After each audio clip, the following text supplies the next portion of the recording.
মানুষের সফলতা আসতো না, আমার তো আসতোই না। আপনি আমার প্রেরণা এবং আমাদের সকলের প্রেরণা। স্যার, এই হাউস একদিন জিবিডিতে ভরা থাকবে। Thank you sir. Thank you okay okay. Thank you. बाप रे बाप, क्या एनर्जी है। गुड मोदी क्या morning.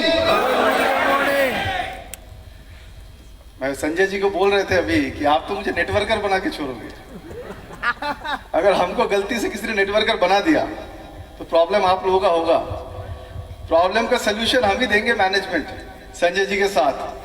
But thank you so much Sanjay ji, I never expected कि ऐसा एंट्री हमारा भी हो सकता है। So thank you so much and thank you team.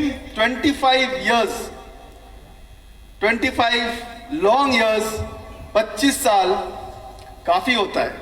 Yes और नो? किस चीज के लिए काफी होता है? यस तो बता दिया, बट किस चीज के लिए काफी होता है?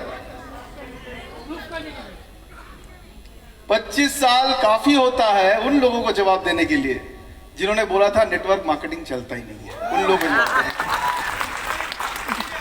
25 years, 25 साल उन लोगों के लिए काफी है जिनका मुंह का ऊपर ये जवाब है, जिन्होंने बोला था कि मोदी केयर चलता ही नहीं है और आज वर्ल्ड का फास्टेस्ट ग्रोइंग कंपनी है। उनके लिए 25 साल काफी है जवाब देने के लिए, राइट? 25 years काफी है उन लोगों के लिए जिन्होंने बोला था मोदी केयर प्लान में पैसा आता है। उनके लिए काफी है 25 साल ये जवाब देने के लिए कि हां, मोदी केयर प्लान में सिर्फ पैसा नहीं, सक्सेस सिर्फ पैसे के थ्रू नहीं आता है। कार फंड बोलिए, हाउस फंड बोलिए, ये एक टीम है led by mister Sanjay Bagaria. और इनका जो सपना है कि जितने लोग आज ये हॉल में भरा हुआ है और जो लोग आ नहीं पाए, सब अगर मन लगा के मोदी केयर करते हैं तो सबका घर में कम से कम नहीं होने से भी एक मोदी केयर लिखा हुआ गाड़ी तो जरूर आएगा अगले 1 से 2 साल में। और दिस 25 years काफी होता है उन लोगों को जवाब देने के लिए कि मोदी केयर का प्रोडक्ट अच्छा है। उन लोगों के लिए काफी है 25 years। The only network marketing company in the country जिन्होंने आज पहली बार 25 साल भारत में, इंडिया में राज किया है, आपकी कंपनी मोदी केयर। मैं पहले अभी आज मुझे बोलने में अच्छा लग रहा था जब 5-6 बछर आगे, 8-9 बछर आगे, and I still remember that place. 80 लोगों का हॉल था, 80 से 100 लोग बैठ सकते थे और हर एक मीटिंग से पहले हम लोग सबको बुलाते थे, राजा सबको बुलाते थे विद उम्मीद कि लोग आएंगे। और जब हम स्टेज पे खड़ा होने का टाइम आता था तो 80 लोगों का हॉल में सिर्फ 13 से 14 लोग बैठ रहते थे, सिर्फ 13 से 14 लोग। যতবার আমরা ইনভাইট করতাম ততবার ভেতর থেকে একটা আশা হতো আজকে বোধহয় কিছু একটা হবে, কিন্তু হতো না। 13 থেকে 14 জন বসতো আর ওইখানে আমি একই ডায়লগ দিতাম, একদিন এরকম আসবে যেদিন এই হল ভর্তি থাকবে, লোকে দাঁড়িয়ে থাকবে। দাঁড়ান শুনুন, আপনারা তো এখন হাততালি দিচ্ছেন কারণ ভরা। সেই দিন যখন আমি যাকে ডায়লগটা যার সামনে দিতাম और जिसके सामने मैं यही बात बोलता था कि एक दिन ऐसा आएगा जिस दिन ये हॉल भरा रहेगा, सामने वाला बोलता 80 का हॉल तो भर नहीं सकता है, तुम कितना बड़ा का बात कर रहा है। প্রত্যেকটা মিটিংয়ে বলতাম একদিন এরকম সময় আসবে যে মোদি কেয়ার কার ফান্ড থেকে মিনিমাম 100 থেকে 200টা লাক্সারি কার আসবে। আর তারপরে তাকাতাম সামনে যারা বসে আছে তো ওদের মুখের মধ্যে একটা কোশ্চেন মার্ক ছিল, একটা মারুতি 800 যদি পারেন এনে দিন, লাক্সারি কার তো ছেড়ে দিন। যখন বলতাম যে মোদি কেয়ারে হাইয়েস্ট টাইটেল, যেটা মোদি কেয়ারে হাইয়েস্ট টাইটেল হবে সেখানে কমসে কম 400 থেকে 500 লোক থাকবে, গ্লোবাল ব্ল্যাক डायमंड आज के जो टाइटल, আমরা বলতাম যে एक दिन हाईएस्ट टाइटल में 400 से 500 लोग रहेंगे। तो वो 14 लोगों का मुंह में क्या था, ओ भैया और एक तो लाके दिखाओ, तू 400-500 का बात कर रहा है। हालांकि जब हम बोलते थे हमें भी टेंशन होता था कि हम बोल क्या रहे, लेकिन एक उम्मीद था, एक होप था कि अगले 20-25 साल, 50 साल इस दुनिया को राज करेंगे डायरेक्ट सेलिंग इंडस्ट्री और उसमें मोदी का एक बड़ा नाम होगा। इतना होप तो मेरे पास था। और देखो मार्च 10th, पिछले साल का मार्च 10th को, उससे पिछले साल हम जब बोलते थे कि हॉल भर जाएंगे, हॉल भर जाएंगे, और लोग हंसते थे, वहीं पे खड़ा होकर मोदी केयर ने हिस्ट्री का सबसे बड़ा प्रोग्राम किया पटना में, जहां पे 50,000 लोग था एक ही। ये सिर्फ मोदी केयर में संभव है। मैं तो बोलता हूं कि कोई भी आज इलेक्शन का टाइम है, तो मैं कोई पार्टी का नाम नहीं ले रहा हूं। मैं बताता हूं, आज एक दिन ऐसा भी आएगा कि कोई भी पॉलिटिकल पार्टी का जो प्रोग्राम्स होता है ना, रैली होता है ना, उससे भी ज्यादा लोग मोदी केयर का प्रोग्राम में आए। आज मैं बताता हूं, ये हॉल, अगर हम 5 साल पहले सोचते थे संजय जी कि 5 साल पहले ये हॉल को हम भर देंगे या आप भर देंगे, मोदी केयर के प्रोग्राम में इतने सारे लोग, ऊपर में भी जो बैठे हुए हैं, इतने सारे लोगों को हम हॉल भर सकते हैं, लोग हंसेंगे। लोग हंसते थे, बोले सोचो नहीं, कभी नहीं होगा। जो चीज हमने 6 साल पहले सोचा था, आज हुआ है। आज हुआ है। आज जो बैठ के यहां पे आप सोचोगे, 3 साल बाद आपके लाइफ में भी वही होगा जो आप सोचो, 100%। ये मोदी केयर का सिस्टम का पावर है, ये सिस्टम का पावर है। कुछ लोगों का सवाल होते हैं, कभी कभी बोलते हैं कि सर 2,500 रुपए का प्रोडक्ट लेंगे, कुछ लोगों को 2,500 रुपए का प्रोडक्ट बताएंगे तो हम फॉरेन ट्रिप कैसे जाएंगे। ऐसे सिंपल वे में देखोगे तो डेफिनेटली आपको लगेगा फॉरेन ट्रिप कैसे जाएंगे या लाख रुपया कैसे कमाओगे। But there is a system which runs in Modi care. जो सिस्टम, जो ये जो प्रोसेस अप्लायंस आपको बताते हैं कि 2,500 का प्रोडक्ट लोगे, कुछ लोगों को शेयर करोगे, तो आपका कैसे टीम बनेगा और सिस्टम काम करेगा आपको ऊपर डालने के लिए। तो कुछ लोग अभी बोल रहे थे, बहुत अच्छा लग रहा था, राजा बोल रहा था, और राजा बोलছিল আর বোধহয় চন্দনদা বলছিল, যখন হাত ওঠাতে বলে এখন উঠাবে, এখন তোমরা দুবার বলে দিয়েছো, এখন যদি আমি বলে হাত ওঠাও সবাই ওঠাবে। কতজন লাইফে কিছু করতে চায়, এবার সবাই হাত ওঠাবে। কতজন লাইফে কিছু করতে চান, এইবার একটু বেশি সংখ্যক লোক হাত উঠিয়েছে, কারণ ইউ আর রাইট। হাত উঠাতে গেলে একটা এফোর্ট তো দিতে হবে, লাগবে এখানে না, উঠতে হবে তো একটু হাতটা। চায়নাতে এখানে কেউ চাইনিজ নেই তো, চায়নাতে প্রথম ওরা অত টেকনিক বুঝতো না, কিন্তু ওদেরকে ফ্রগ মানে ব্যাং, মেন্ডাক খেতেই হবে ওদেরকে। তো ওরা প্রথম কি করতো, ভাবতো যে গরম জলের একটা জায়গা নিত, সঙ্গে সঙ্গে ব্যাংটাকে ওর মধ্যে ফেলে দিত। उसको मिलता था मेंढक फ्रॉग, उसको डाल देते थे, जैसे ही डाल देते थे वो छलांग लगा के ऊपर चले जाते थे। अब उसको टेंशन हुआ उन लोगों को कि भाई साहब इसको मारे कैसे, क्योंकि अगर नहीं मारते तो हम तो खा नहीं पाएंगे, तो मारबो কি করে এটা। তো অনেক দিন পর কেউ একটা বুদ্ধি দিয়েছে, তো সেই বুদ্ধিতে কাজ করা শুরু করেছে। প্রথমে একটা ঠান্ডা জলে গামলা রাখতো গ্যাসের উপরে, ঠান্ডা জলের মধ্যে ব্যাংকটাকে ছেড়ে দিত। এখন ব্যাংকটার কি মনে হতো, আচ্ছা ঠান্ডা জল, ঠিক আছে, কোনো অসুবিধা নেই, টেंशन नहीं, और आराम से বসে থাকতো। कुछ देर बाद गैस को ऑन करते हैं।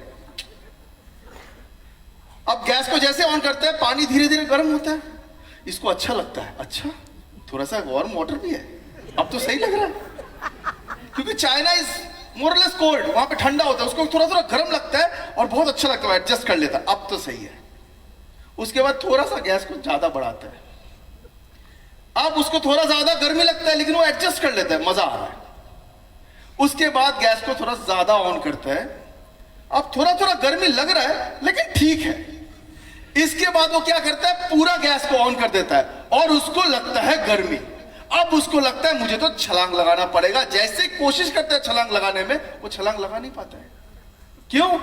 क्योंकि तब तक उसका बॉडी का जो ऑर्गन्स है वो धीरे धीरे फेलियर होने लगता है, और थोड़ा सा और बढ़ाने में वो फ्रॉग जो होता है, যে ব্যাংকটা ছিল সেটা মরে যেত।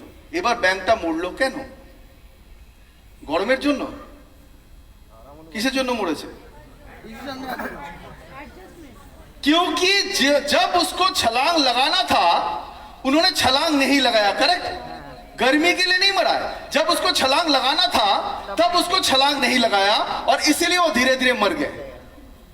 और लोग सोच रहे हैं ये वो मेंढक का स्टोरी है, कुछ लोग सोच रहे हैं कि ये तो मेंढक का स्टोरी बोल रहे हैं। मेंढक का स्टोरी नहीं, हमारा स्टोरी है। कुछ लोग इतना एडजस्ट कर गए कि हाथ भी नहीं उठता। पासे लोग के बोलते ठेले देवे একটু যদি ঠেলে দেয় তাহলে আমারটা উঠবে। আর মানলাম যাদের 20 বছর বিয়ে হয়ে গেছে তাদের কেন ওঠে না সেটা আলাদা কথা। মোদি কে অ্যাডজাস্ট মানলাম হয়ে গেছে, no problem, but I am telling you why আজকের দিনে অ্যাডজাস্টমেন্টের যে জায়গাটা কেন ভাঙতে হবে তার রিজন বলে দিই। আমাদের দেশে প্রথমে যখন কম্পিউটার এলো, ব্যাংকের বাইরে কি হতো? যারা যারা ব্যাংকে আছেন তারা বুঝবেন, যখন প্রথম প্রথম কম্পিউটার এলো और बैंक बोलो আমরা कंप्यूटर इंस्टॉल করব, जब बैंक ने बोला था कि हमको कंप्यूटर इंस्टॉल करना है, लोगों ने खड़ा हो गया, स्ट्राइक स्ट्राइक। क्यों? अगर आपने एक कंप्यूटर लगाया तो 10 आदमी का नौकरी जा सकता है, करेक्ट, इसलिए स्ट्राइक। और लोगों ने कोशिश किया हर एक जगह पे, नॉट ओनली बैंक, हर एक जगह में उन्होंने कोशिश किया कि कंप्यूटर कैसे रोक सकता है। हर एक ऑफिस में यह कोशिश हुआ कि कंप्यूटर हम घुसने नहीं देंगे, लेकिन तब तक कंप्यूटर का इरा, कंप्यूटर का वक्त आ चुका था। आप जितना भी कर लो, आप कंप्यूटर को रोक नहीं पाया। हर एक ऑफिस में, हर एक बैंक में कंप्यूटर है। रोक पाया किसी ने? हमने ना, नहीं रोक पाया। उसके बाद आया साइबर कैफे, उसके बाद आया साइबर कैफे, राइट। उस टाइम लोग बोल रहे थे कि इंटरनेट का जमाना है, इंटरनेट को कोई रोक नहीं सकता है। चारों तरफ साइबर कैफे खोला। आज के डेट में आपको साइबर कैफे नजर आता है? नहीं आता है। लेकिन उस टाइम में जब साइबर कैफे खोला था, क्योंकि साइबर कैफे का वक्त था, कोई उसको रोक नहीं पाया। इसका मतलब जब सैलाब आता है ना, तो हम 1000 कोशिश करने से भी रोक नहीं पाते हैं। उसी हिसाब से अगले 20 से 30 साल सैलाब आएगा डायरेक्ट सेलिंग इंडस्ट्री का और नेटवर्क मार्केटिंग इंडस्ट्री का। यहां पे जो लोग हाथ नहीं उठाया उसको करना भी नहीं है। मैं आपके लिए बताता हूं और बाहर वाले के लिए बताता हूं, आप लोग चाहने से भी डायरेक्ट सेलिंग को रोक नहीं सकते हो, क्योंकि ये तो उभर के आएगा। अगले 30 साल में भारत के ऊपर अगर एक इंडस्ट्री राज करेगा, उसका नाम है नेटवर्क मार्केटिंग इंडस्ट्री। करेगा ही करेगा, हम चाहने से भी नहीं करेगा, आप नहीं चाहने से भी नहीं करेगा। लेकिन एक इसमें प्लस पॉइंट है, इसमें एक प्लस पॉइंट है। I was telling this story in one of my meeting, और आप लोगों के लिए बता दूं, उसके बाद हम 5 मिनट ही लेंगे।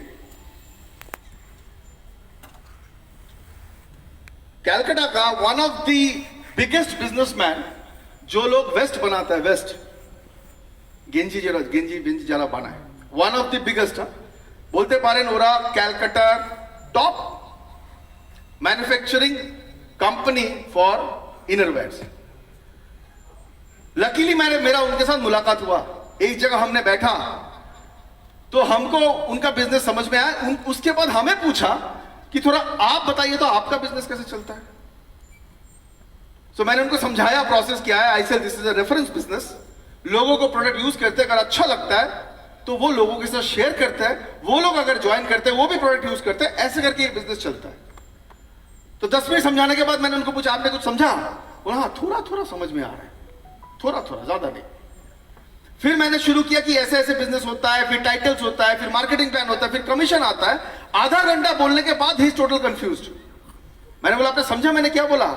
बोलते नहीं, जहां पे आपने पहले 10 मिनट पहले समझाया था उसी पे मैं हूं, उसके बाद मैंने आगे नहीं बढ़ सका।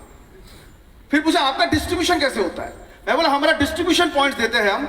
जैसे मैंने बोला डिस्ट्रीब्यूशन पॉइंट्स देता है, उन्होंने पूछा अच्छा डिस्ट्रीब्यूशन पॉइंट, कितना इन्वेस्टमेंट चाहिए? 1 करोड़। कितना इन्वेस्टमेंट चाहिए? 1 करोड़। मैंने बोला नहीं, हमारा डिस्ट्रीब्यूशन 2 लाख में खुल जाता है। बोलते 2 लाख में डिस्ट्रीब्यूशन पॉइंट खुल जाता है? And you won't believe me, हमारा 45 मिनट से 1 घंटा उसके साथ डिस्कशन हुआ, और जैसे जैसे वो सवाल पूछ रहा था ना, हमें खुशी हो रहा था, हमें अच्छा लग रहा था। जैसे जैसे वो सवाल पे सवाल किए जा रहा था, हमें अच्छा लग रहा था। पता है क्यों अच्छा लग रहा था?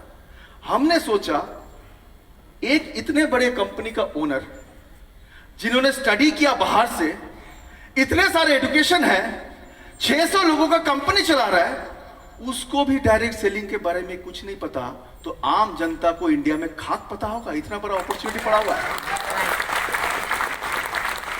इतना बड़ा अपॉर्चुनिटी पड़ा हुआ है इंडिया में, जहां पे लोगों को अभी तक डायरेक्ट सेलिंग के बारे में पता भी नहीं है। तो आप लोग कितना लकी है कि जब जब एक एक आदमी को पता होगा, वो तो पता होगा ही अगले 20 से 30 साल में, जब जब एक एक आदमी को पता होगा डायरेक्ट सेलिंग, नेटवर्क मार्केटिंग और मोदी केयर के बारे में, वो आके कहीं और नहीं ज्वाइन करेगा। यहां पे जो लोग मोदी केयर में ऑलरेडी है उनके नीचे आके उसको ज्वाइन करना पड़ेगा। वो आपको छोड़ के कहीं नहीं जा सकता है। सिर्फ और सिर्फ उन लोगों के पास वो नहीं जाएंगे जिसको आज हाथ उठाने में भी तकलीफ हो रही है, क्योंकि जो हाथ ही नहीं उठा पा रहा है वो चेयर से तो कभी उठेगा नहीं। लेकिन ये महाजती सदन है, चेयर छोड़ना पड़ेगा, घर भी जाना पड़ेगा, रात भर आपको कोई नहीं रखेगा यहाँ।